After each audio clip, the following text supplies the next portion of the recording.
Video, I'm going to give you the answer for this question. The question is, how tall is a pin in 10-pin bowling? Well, I'll give you a list of the option.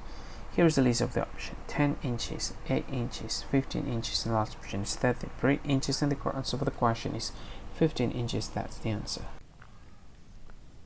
Hi, thank you so much for watching this video. If you find this video is very useful, you can help this channel to grow by subscribing this channel. Please this subscribe button and don't forget to like this video.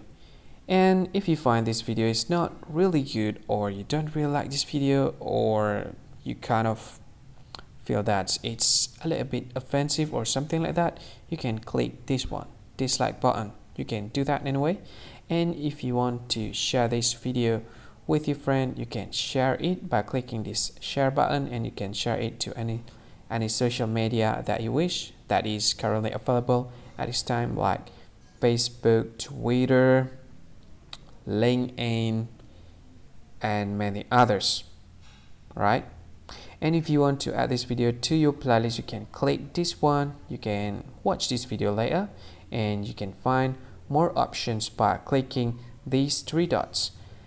And yeah, don't forget to subscribe. I think that's all of it. Thank you so much for watching this video, and see you again in another video. Bye bye. See you again.